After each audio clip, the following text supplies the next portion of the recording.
What up, y'all? It's Marshall back with Marshall.Matters and my boy, Mr. Who You With. For today, we're going to go over the NFC, AFC, division by division, who had the best draft in that division, who had the worst draft. So, to get things started, I'm going to go ahead and start off with the NFC West. My winner for this division is the Arizona Cardinals. I like it. Their best pick, man, Walter Nolan. He's a beast. He'll fit right up there with Gannon's D line. My favorite pick, maybe in the entire draft, was Will Johnson, cornerback from Michigan. Dude should not have fallen to the second round. I know there was injury concerns with his knee, but dude if he would have came out fully healthy, he wouldn't have made it past the top 5. And they got him in the second round. And then lastly, I'm gonna just do 3 picks for the best and 3 picks for the worst. Cody Simon, the linebacker out of Ohio State.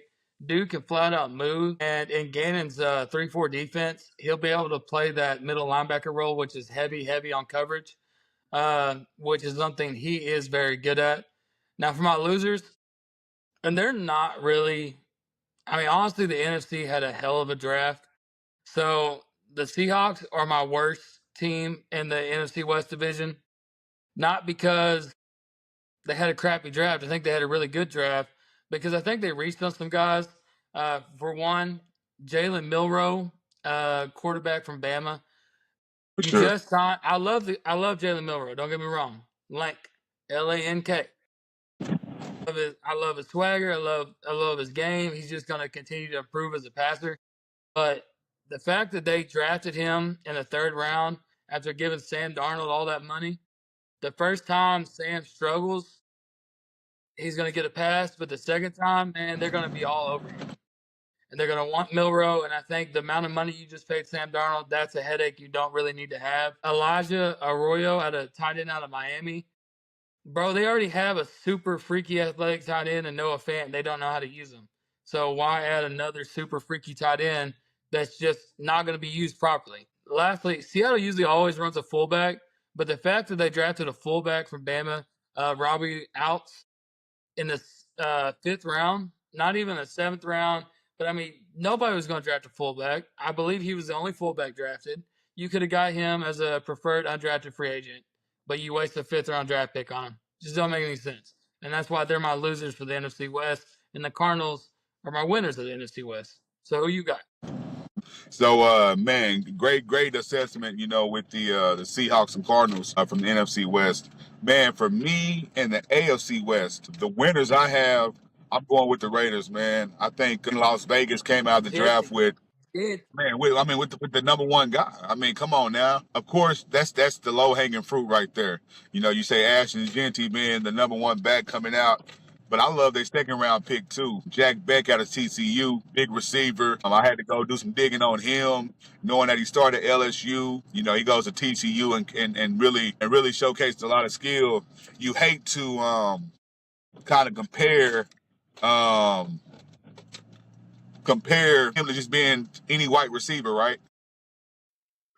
You look at him and you see that Cooper Cup, or you see those kind of guys in him, just by default, bro. So, but I love that pick. No, Love you're that, right. But I mean, you're right. Adam Thielen, bro. was before Cooper Cup. Cooper Cup's a better Absolutely, Adam Thielen. I love Adam. for And sure, for I mean, sure. that's just, I mean, you find me a white dude that's going to run a 4-2 flat and be your number one downfield option, then we can talk. But until that day happens, we ain't Right there. on.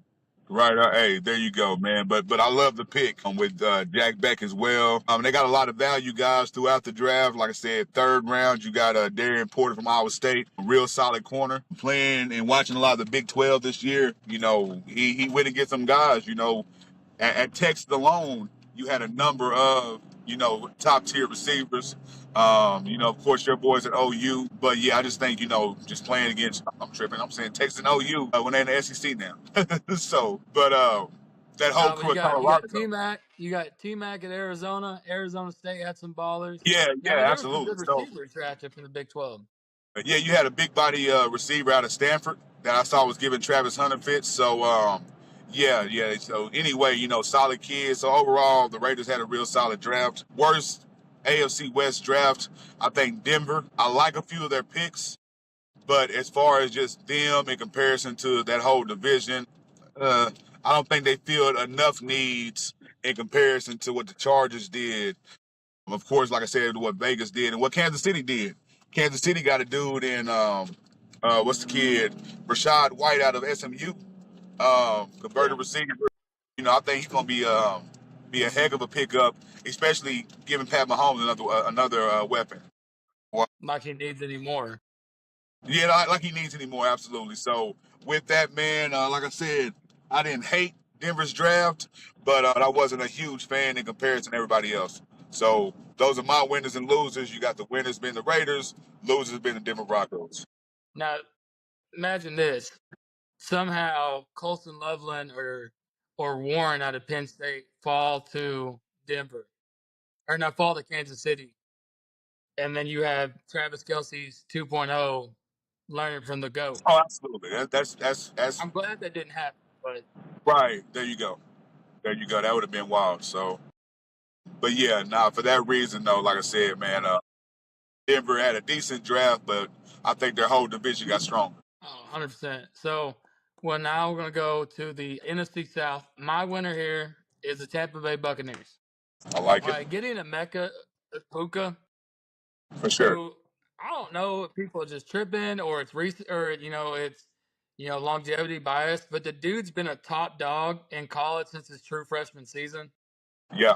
He's not flashy, but he's a lot like his teammate that was drafted a couple of years before in JSN. Okay, I like that. And you got Chris Godwin, the speedster outside, Mike Evans outside. You're gonna let Emeka and Jalen McMillan, Yeah, and then have Kate Otten. I mean, obviously it's gonna be hard to run four receivers along with the tight end, but they'll find a way to get their best players on the field. But absolutely.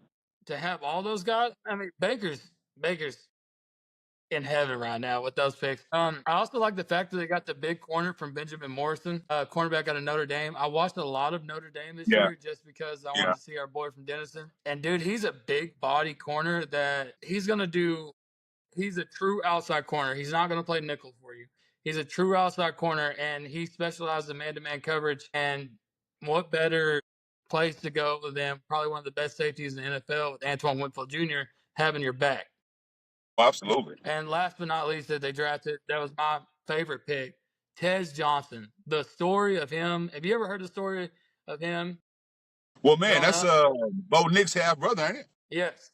So his whole thing, like his story, man, I'm all for underdogs, and the fact that they got him in the 7th round, and they're gonna get somebody with a chip on their shoulder that's had a chip on their shoulder his whole life.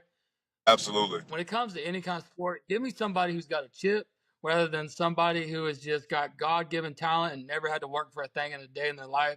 Give me that underdog that's always had to put in work. for sure. And he may not make an immediate, he might even not even make the team. He might make the practice squad, but if he makes the team, look for him on special teams as a For gunner, sure. as a possible return man. And he's going, man, I just like the dude, man. I like the pick, especially got him in the 7th round. My losers for here, shout out to Big Shanae, but it's the Panthers, It's and I gonna be don't think they Carolina. had a Yeah. bad draft. I do think, uh, I do think T Mac was the wide receiver at Arizona. I think they probably. I know there was a lot of smoke about Dallas wanting to draft him, and Dallas said they were going to draft him. I think that's crap. Jerry knew what lineman he wanted, and he knew he was going to draft a lineman.